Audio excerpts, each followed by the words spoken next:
ഓരോ കേസുകൾ കാണുമ്പോൾ എന്നെ അത്ഭുതപ്പെടുത്തുന്ന ഒരു കാര്യം, അതിനകത്തൊരു ആൺകുട്ടിയും കാണും, ഒരു പെൺകുട്ടിയും കാണും എന്നുള്ളതാണ്. ഇതിനെ കാരിയേഴ്സായിട്ട് പെൺകുട്ടികളാണ് ഏറ്റവും കൂടുതൽ ഉപയോഗിക്കപ്പെടുന്നത്. അപ്പോൾ ഇതിലൂടെയൊക്കെ ലഭിക്കുന്ന സാമ്പത്തികമായ മെച്ചമൊക്കെ ഓർത്താവണം ഏറ്റവും കൂടുതൽ ദൂഷ്യം ചെയ്യുന്ന സ്വഭാവ രീതികൾ നമ്മുടെ കുട്ടികൾ പഠിച്ചു. അതുകൊണ്ട് നമ്മുടെ വിദ്യാലയങ്ങൾ കേന്ദ്രീകരിച്ച് തന്നെ ആരോഗ്യകരമായ ജീവിതത്തെക്കുറിച്ച് ശരിയായ ഒരു ബോധം നമുക്കുണ്ടാവണം. സാമൂഹിക തിന്മകൾ അത് എത്രമാത്രം സാമ്പത്തികമായ അഭിവൃദ്ധി ഉണ്ടായാലും സാമൂഹിക തിന്മകൾക്ക് ഒരിക്കലും കൂട്ടുനിൽക്കില്ല എന്നുള്ള ഒരു വലിയ തീരുമാനം നമ്മുടെ കുട്ടികളുടെ ഭാഗത്തു നിന്നുണ്ടാവണം. കൂട്ടുകാരൊക്കെ ചിലപ്പോൾ ഇങ്ങനെയുള്ള കാര്യങ്ങളിലേക്ക് നമ്മളെ നയിക്കുമ്പോൾ അതിനെ തിരിച്ചറിയാനായിട്ട് നമുക്ക് സാധിക്കണം. അങ്ങനെ നമ്മുടെ മാതാപിതാക്കളുമൊക്കെ ഇതിനുമായിട്ട് നമ്മുടെ PTA പേരൻറ് ടീച്ചർ അസോസിയേഷൻസ് ഒക്കെ ഇതുമായിട്ട് കൈകോർക്കണം.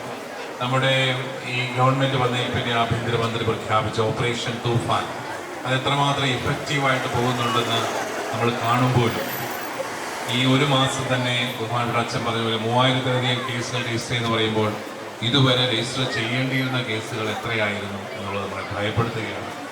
എന്തുകൊണ്ടാണ് അന്നൊക്കെ കേസുകൾ രജിസ്റ്റർ ചെയ്യപ്പെടാതെ പോയത്? അതും നമ്മളെ ആശങ്കപ്പെടുത്തുന്ന ഒരു കാര്യമാണ്. അതുകൊണ്ട് നമുക്ക് നമ്മുടെ പോലീസ് ഡിപ്പാർട്ട്മെൻറ്റിന് നന്ദി പറയാം, എക്സൈസ് ഡിപ്പാർട്ട്മെൻറ്റിന് നന്ദി പറയാം. അവരോടെല്ലാം ചേർന്ന് നമ്മുടെ ഈ ഒരു വലിയ സംരംഭത്തിൽ നമ്മുടെ നാടിനെ വൃത്തിയാക്കുന്ന, വൃത്തിഹീനമായ സാഹചര്യങ്ങളിൽ നിന്ന് വിമുക്തമാക്കുന്ന ഈ യജ്ഞത്തിൽ പങ്കെടുക്കാനായിട്ട് നമുക്ക് എല്ലാവർക്കും പരിശ്രമിക്കാം. ബഹുമാനപ്പെട്ട ജിൻസിച്ചൻ പറഞ്ഞതുപോലെ ചങ്ങനാശ്ശേരി അതിരൂപത നേരിട്ട് അക്സെപ്റ്റ് എന്ന പേരിൽ 2 ലഹരി വിമുക്ത കേന്ദ്രങ്ങൾ, അതുപോലെ സമൃദ്ധ എന്ന പേരിൽ കുറുമ്പനാടത്തെ കുട്ടികൾക്ക് വേണ്ടിയിട്ടുള്ള ലഹരി വിരുദ്ധ കേന്ദ്രം, ഇതെല്ലാം ഗവൺമെൻറ് നേതൃത്വത്തിൽ തന്നെ നടത്തപ്പെടുന്നതാണ്. അതുപോലെ ഹോമിയോ ചികിത്സകൾ ഇതെല്ലാം നമ്മൾ നടത്തുന്നുണ്ട്.